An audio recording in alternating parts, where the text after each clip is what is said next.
Hello, everyone, and welcome to another episode of the Today's the Day Changemakers podcast. I am Jody Grinwald. In this week's episode, I welcome my guest, Sloane. Sloane is a core belief consultant. She successfully scaled her boutique law firm in Santa Monica to over 400 clients while working 1,000 hours per year and traveling the world. After coaching hundreds of her clients to help them through their toughest business challenges, Sloane sold her firm to pursue her heart's calling. She knew that she had so much more to give beyond the legal advice she was providing to her clients. She says her mission is to help women break through barriers of what they believe is possible and live out their highest life vision now. She is now a business and lifestyle consultant to ambitious women who are ready to expand beyond conventional possibilities and live and play full out while creating even more success in business. During this interview, Sloane asked many important questions, like what causes true fulfillment? It really is about curating your life instead of letting life just come to us. Listen in to hear more about living in your power. Please subscribe and share the Today's the Day Changemakers YouTube channel and stream on all popular streaming sites. And don't forget to follow us on Facebook and Instagram at Today is the Day Live It. That's Today is the Day, LIVEIT. I hope you enjoyed this conversation as much as I enjoyed having it, and have a fabulous week, everyone.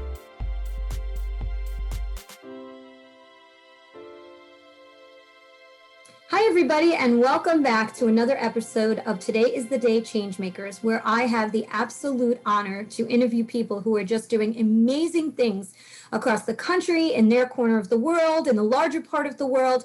They're just making a difference, connecting people and making things real. And I'm very, very, very excited to have with me today, Sloane. Sloane, welcome. Thank you so much for joining.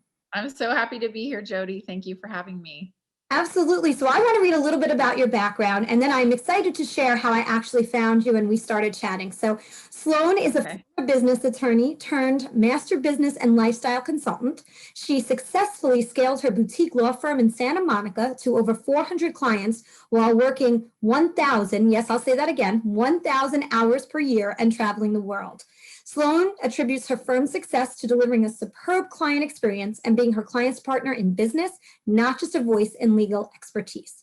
Having been behind the scenes for hundreds of businesses, she had a unique vantage point to catch blind spots in profitability, operations, and her client's mindset around it all. After coaching hundreds of clients to help them through their toughest business challenges, Sloane sold her firm to pursue her heart's calling, and I can't wait to talk more about that. And she is now a business and lifestyle consultant to ambitious women who are ready to expand beyond conventional possibilities and live and play full out while creating even more success in business. That's a wonderful, I loved reading that even because I felt more empowered by reading it and now getting to talk to you. Oh, thank you. Thank you so much.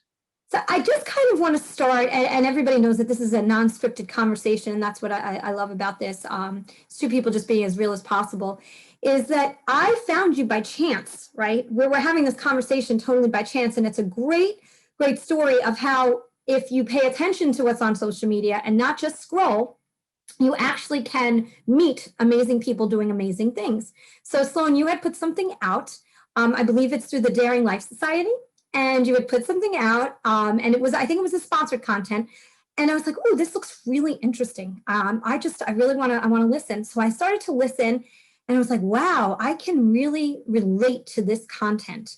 And that was before I even thought about bringing the podcast on. That was something I put to the side, and that was before the holidays. And then I launched right after the holidays, and I said, I have to go back, and I have to see if Sloane will be on the show. So that's how we got here. So I just kind of like to share that because it's true organic relationship that is forming now. Yes, I'm so happy that we connected there. And as you were saying, it's like there's so much opportunity in social media on all levels, for the best, for the worst. And I'm really grateful that we got brought together through social. Absolutely. And so I kind of want to go back because I myself have been a workaholic. I seriously am. I try to say a recovering workaholic, but still I'm putting in hours, but I'm doing it a different way now. 1,000 hours. That's incredible. 1,000 hours a year.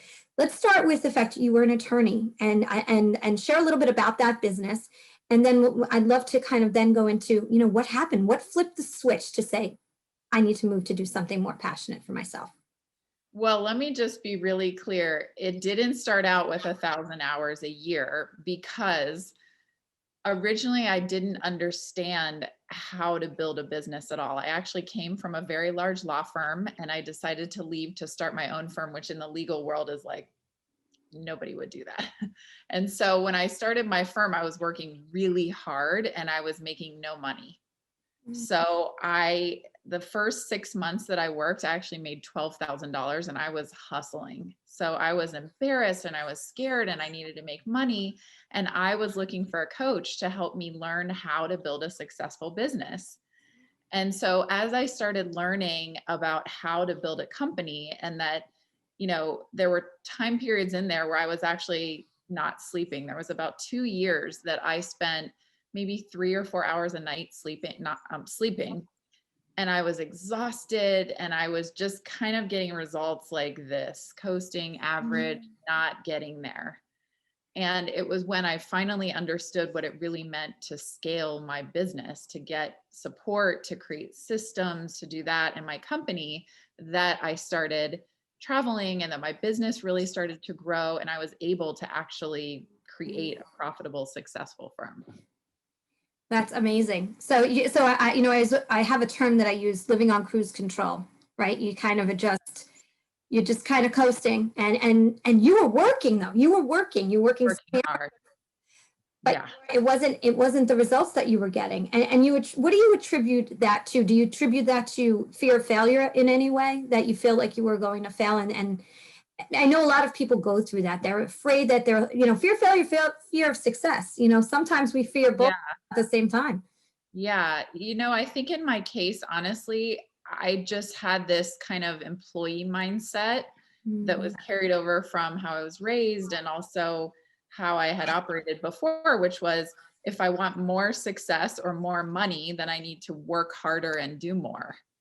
And the actual truth is that that's the hardest way and the slowest way to make more money and create more success, as you know. And I wasn't aware of that. And even then when I started learning it and I had mentors and sharing that, took me a while to actually understand and embody and start practicing that, because to my mind, it was kind of like, yeah, you can say that, but I just need to keep going over here and I'll get more clients, or I just need to do this project and then get this money in. And it's very like moment to moment thinking that creates average results.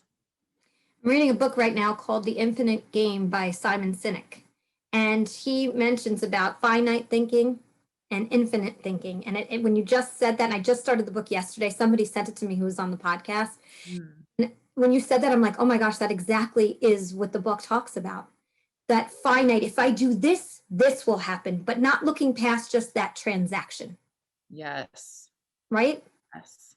And I was so caught in the weeds. I mean, imagine I was so tired and just going, and I was excited about what I was doing. So it wasn't like it was bad, but I was just so caught in just getting it done and doing the things and all that I couldn't see anything above and beyond in the big picture. And so what happened was around the time when I actually started changing my results in my business, I also started telling clients, my legal clients, hey, I can help you in a lot more than just your legal work and your company. I can actually help you with becoming more profitable. And then it became with your mindset. And so I actually started coaching all of these legal clients on anything from operations and employees, profitability, their mindset, where they're stuck, what they want, vision. And I ended up forming a separate company, which has become my company today. That in the end, I realized that I had a lot more to give than legal work and being a lawyer. So I sold my firm to do this full time. Incredible. And I love it. And it's definitely inspiring, because I know for a fact that there are a lot of people out there who are afraid to flip that switch. You went to school to be an attorney, and if I do something else, is that going to mean I didn't, they think about it and they say, oh, should I not do that? They talk to people. They're like, well, what about all of your education? it has to be in your heart, as you're talking, I'm kind of writing down things that I don't want to forget to talk about, because there's a lot that you packed in what you just said. So just to go back for a second, you talked about the working hard piece.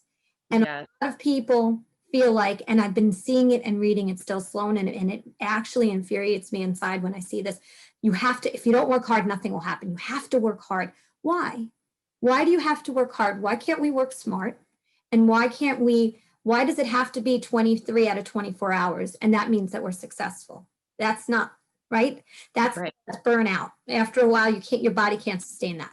It's so true. I think there's a really interesting piece, especially between generations, and having this conversation, there's almost like a translation that needs to happen, because there is, with some generations, and I'm not saying everybody, but as a general matter, younger people have been fed a lot of ideas through media and social media of get rich quick, of, people laying around and just having a lot of money or being famous for doing nothing on TV. And so there's evolved an idea of like, well, I don't have to put in the work to become a master at what I do. And of course, this applies to some older generations also. Okay. Okay. And so there's a big difference though between being diligent, being focused, looking at, your big picture of where do you want to be 10 years from now, and really taking steps every day towards that with passion. There's a difference between that and grinding it like I originally was. And honestly, sometimes I still go into it. The grinding being, I get so excited about what I'm doing that I'm like, yeah, and I want to do this and I wanted that, and call this person, take on this project, and I want to create over here. And that's great. But the balance is in, how do I keep myself elevated and being the CEO of my life and business, meaning able to see things from a much higher view where I can look at and decide what's important for me to focus on, what's going to move the needle, what's going to make me feel good, and what am I really enjoying right now, which I feel like is something that most of us entrepreneurs have never been even taught, let alone practiced. And it's like a whole new world of opportunity in business to focus from that place. You said a very important word there, feel. Business and feel never went together. Yeah. They didn't. It wasn't about what you felt, or, in some cases, even your opinion, right? It had to be always for the betterment of the organization, and it needs to be. I'm not saying it doesn't, but that feel is what can change an organization too. And when you put your heart in it, I do want to say too, I so do relate to what you just said before. I have really, truly ADD when it comes to the fact that, this shiny object to the right and to the left, and everything feels great, and I'm super excited, and I feel so energized that you can wake up and feel like you want to take on the world. And I'm sure you feel that way, right? You have those days. But I can tell you, I have 2 computers, a cell phone, right? It's all in front of me all the time, going off, 2 different businesses and all of those kinds of things. But by 4 o'clock, if I haven't during the day taken a few minutes to go inward, by 4 o'clock, I am literally burnt out. So it's so true to check in with yourself and to say, okay, what is going to get me further? Because everything feels good. I think when we're excited about the work we do, everything does feel good, at some point. Yeah, I have a term for that, the slowdown that you described, called a quantum slowdown. And the idea is throughout the day, taking quantum tiny little breaks to get back into your body and back into how you feel. So it could be anything from, just touching your arm softly. It could be touching your body, your skin. It could be doing a brief meditation or a short visualization. It could be just closing your eyes and breathing, so doing some deep breathing in and out. I mean, there's so many choices, but the idea is taking that anytime you start to feel all the energy going up into your head, where it's like, and you're thinking, and working so hard, your attention has gone out of your body. And that's when we end the day with, oh my God, I have to just sit in front of the Netflix or have a drink or do something, because I can't even be present for myself and my family and for, what I'm doing next. It's so true. And I believe that you did a Facebook Live about that whole, touching your arm or going into meditation, and you did some breathing work. And I can tell you, when I was in the thick of living on what I call cruise control, working 80-hour work weeks, just totally burnt out, and somebody said to me, "You need to take a breath. You need to meditate. I would look at them like they had 10 heads, because I was like, when? And I can say, as a recovering, and I keep saying that, workaholic to a point, if you don't do that, it will take you years to recover from the burnout that you're experiencing, right? Yes, it's so interesting. There's two things in what you said that I really love. The first is this idea of slowing down to speed up. And when you're in the 80-hour work week, that idea of slowing down seems insane because you just have more to do. But it's like a slingshot. If you pull it back, you can let go and then it can speed way ahead, but you have to go backwards first. Absolutely. Yeah. Yes, yes. And then the other thing that you just mentioned was about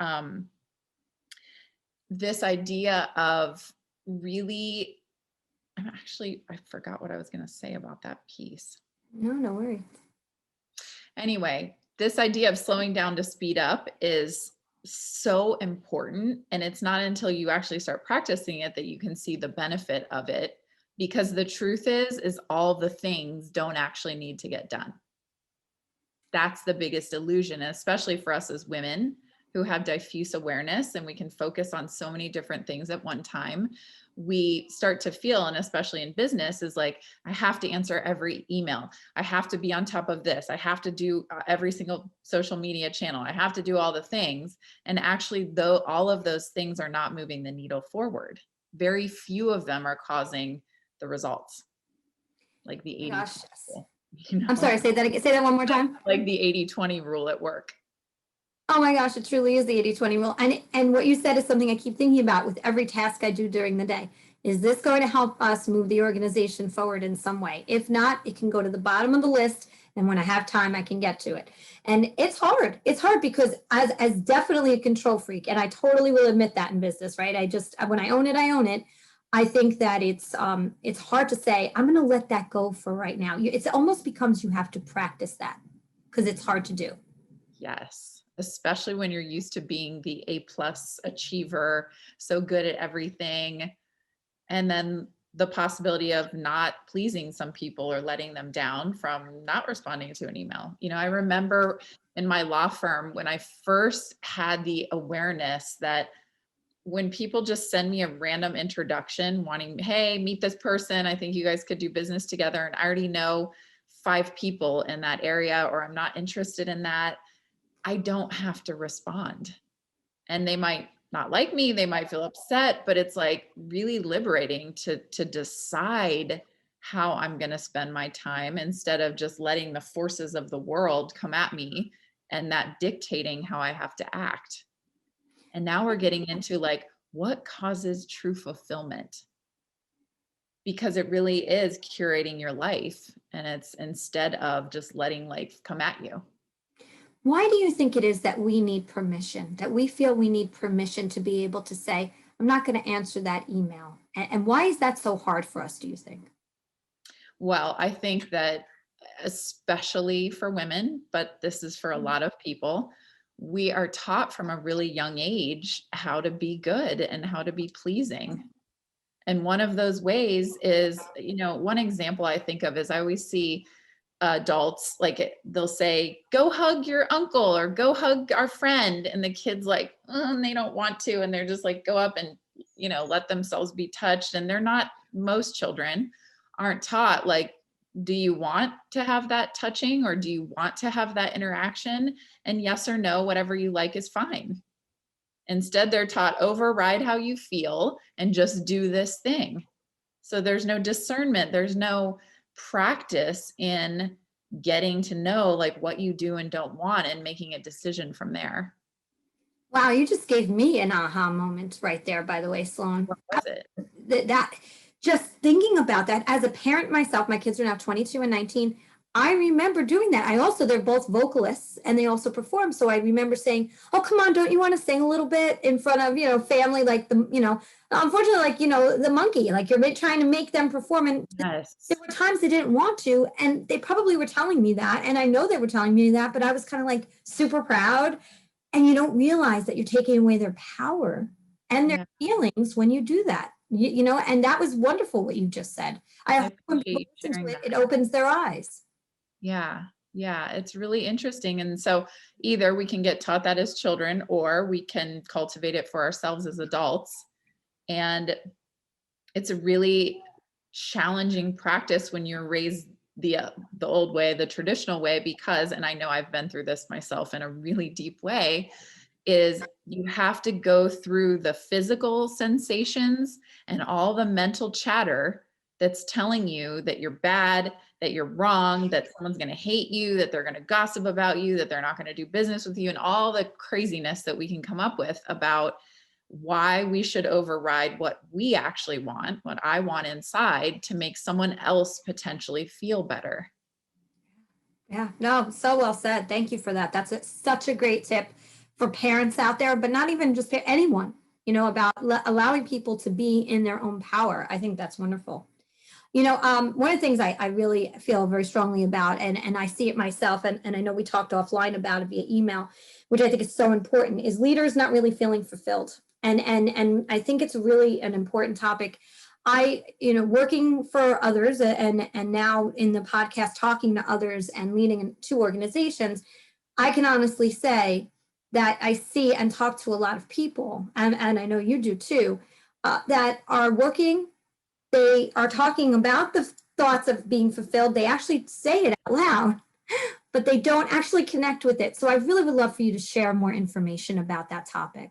It's so important. And I agree with you. So many people, no matter level of success, no matter all the trappings, no matter the relationships, the whatever, actually inside are feeling unfulfilled. And I'll just say my conversation on this point comes from, I had a personal experience of that. I actually had visioned the life that I wanted to create for myself, and cut to 5 years later, which this was a couple years ago, I was living that life. I was traveling the world. I had a partner. We were living together, friends, parties, business, all the whole thing. And inside, I was feeling really lonely and really unfulfilled. And I didn't understand the totality of what was causing it at the time, but I actually chose at that time to end my relationship, to disconnect from everybody. And I took a 4-month sabbatical to really figure out, how was it that I created all of this that I thought I always wanted, and yet I was feeling that way inside. And so much has come from that, but this is the core of it, and really where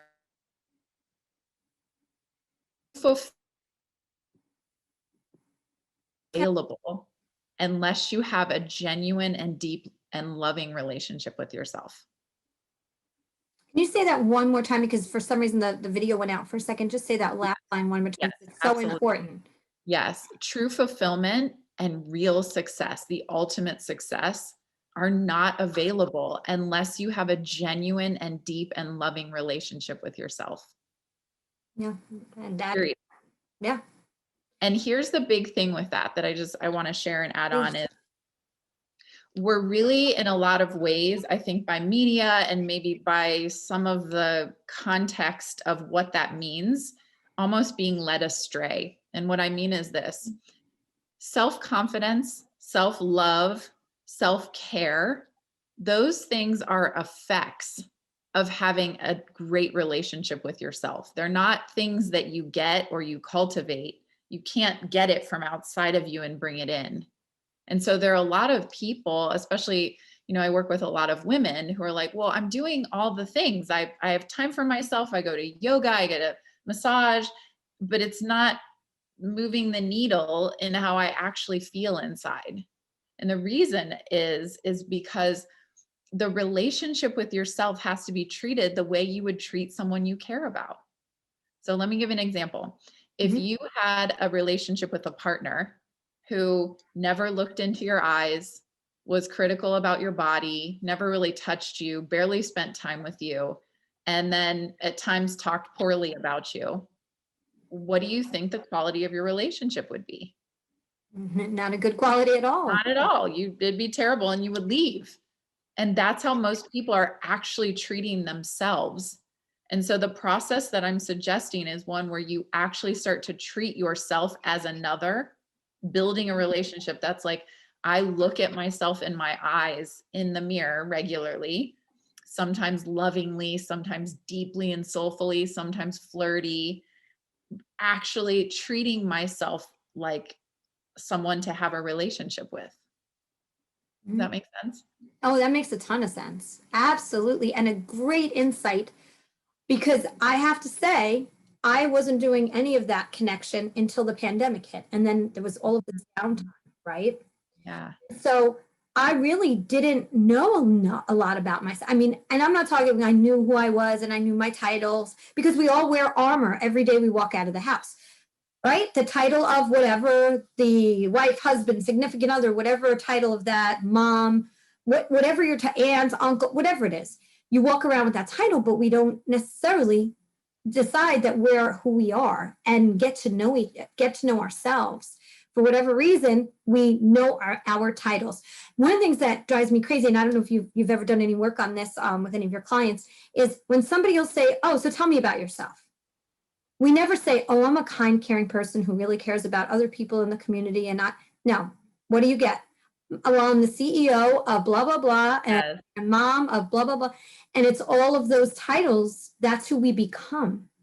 And we lose ourselves, I feel like, when we start piling those titles on. And I think that goes to what you were saying about having that relationship with yourself, looking yourself in the mirror and saying, okay, nope, not CEO, nope, not this is me. And remembering yourself even as a child, because we were not born to wear titles. Right. Yeah, it's so true.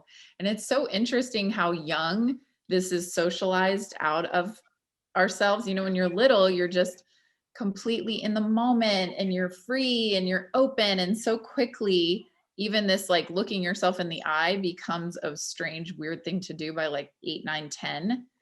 And this idea of building a relationship with yourself is awkward at first for a lot of people. For me, when I first started looking myself in the eye in the mirror, I read this book called Love Yourself Like Your Life Depends on It, which I love. I send that to all my clients as a starting point of this relationship building.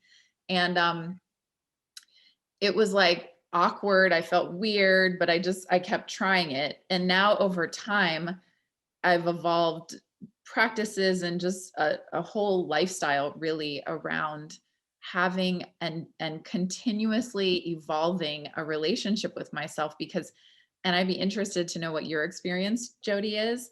My experience is that the deeper this relationship goes, the more fulfilled I feel, the more I self-express, the more my business flourishes. And, you know, there are things that I want in my life that I'm not there yet, as always. You know, I hope that's continuous. And I don't feel anymore like right now is not enough.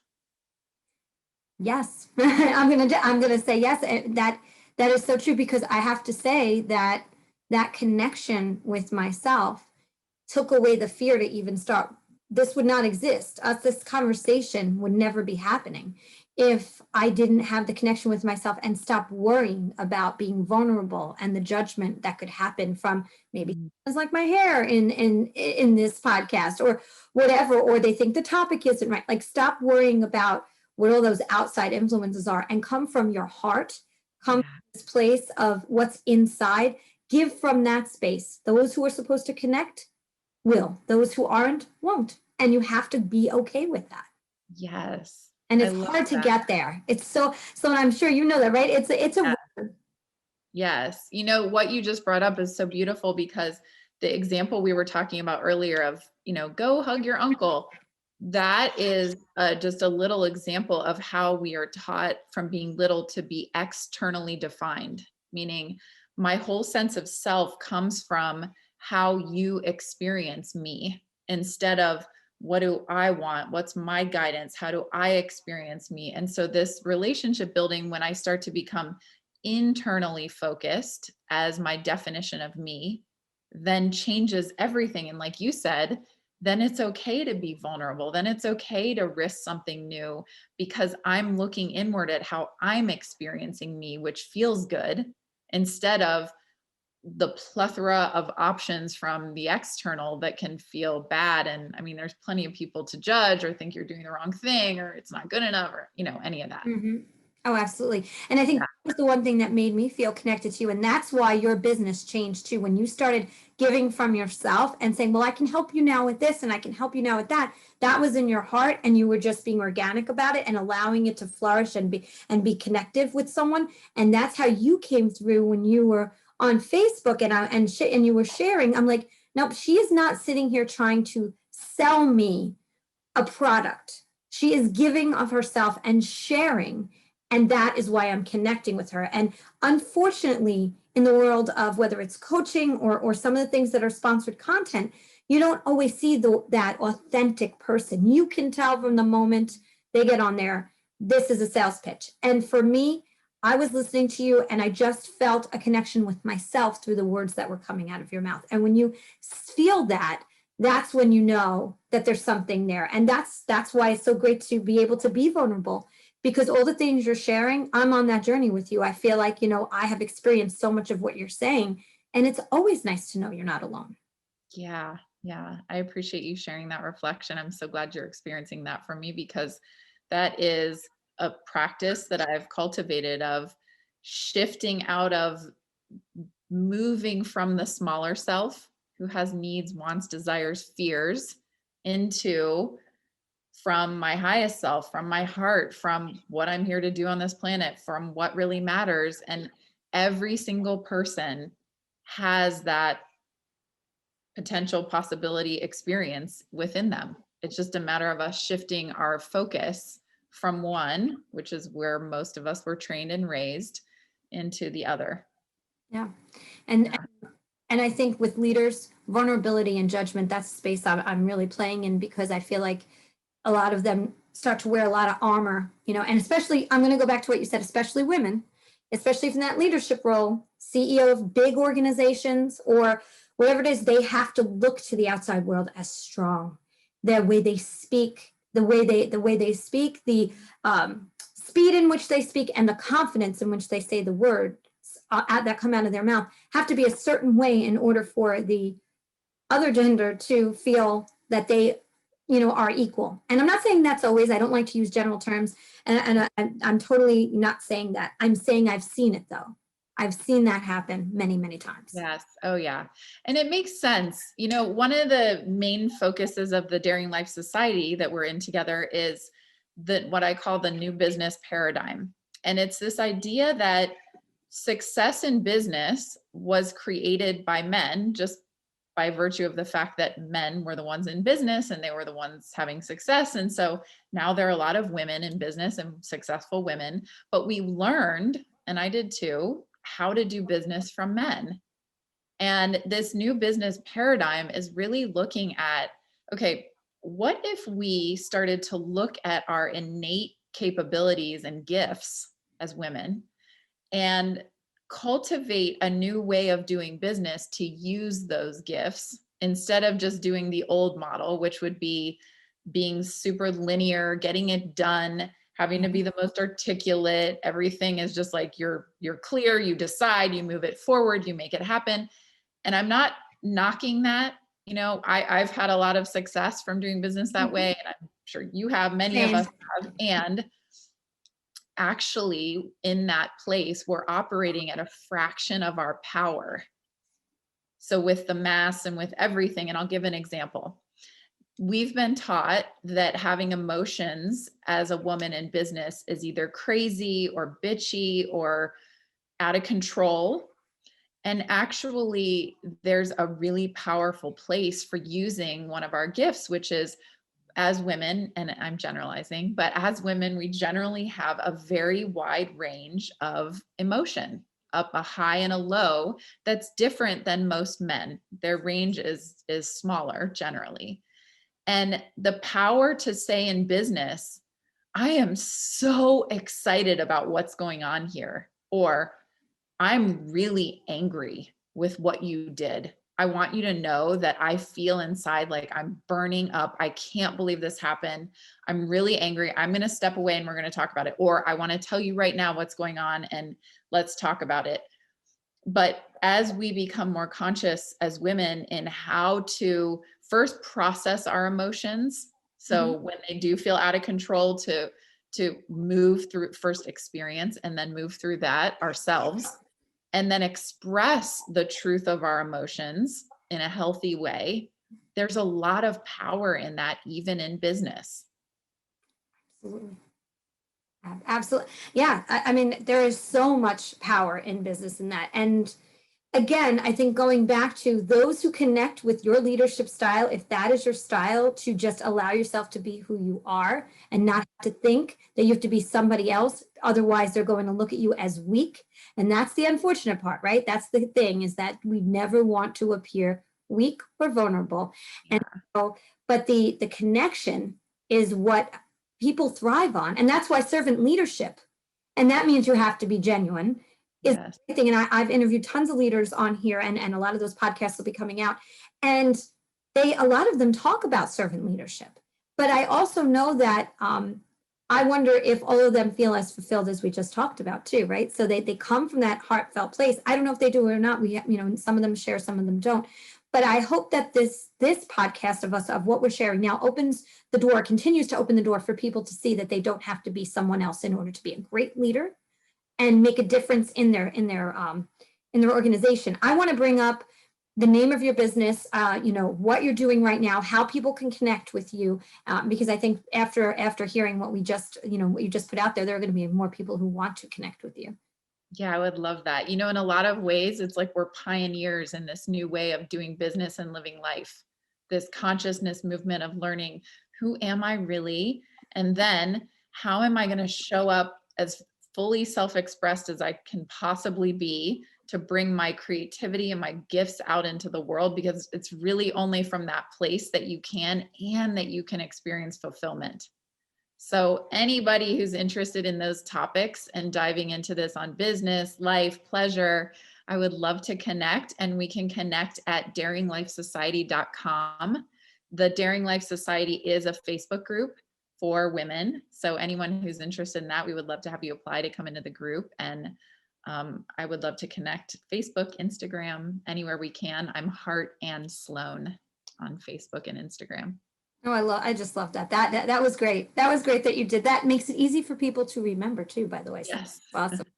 And I want to thank you for coming to us from the other side of the country. We're on both coasts today. Yes. Love bringing guests from both coasts. That's awesome. I wanted to there's two more things I wanted to talk to you about. One was mentorship. Is there a mentor in your life that kind of told you something that you hold on to today? It was that meaningful. Yes, 100%.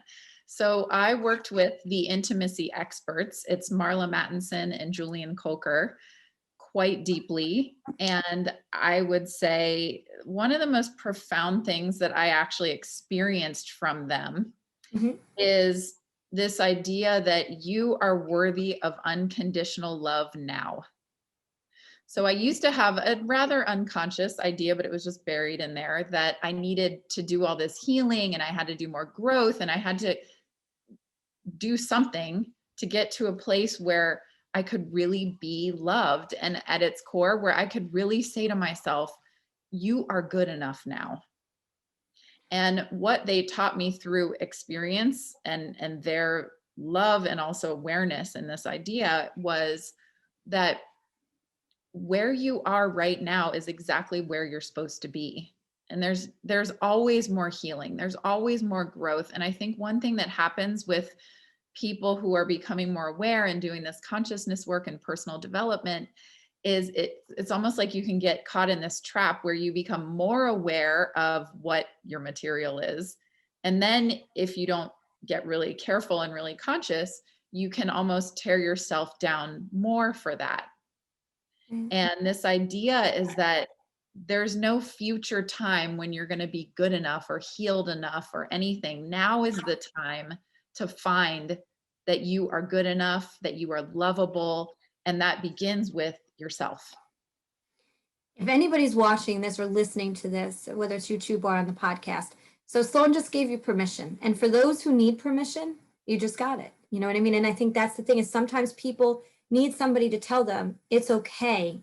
You're okay now. And you can be loved unconditionally. You deserve it.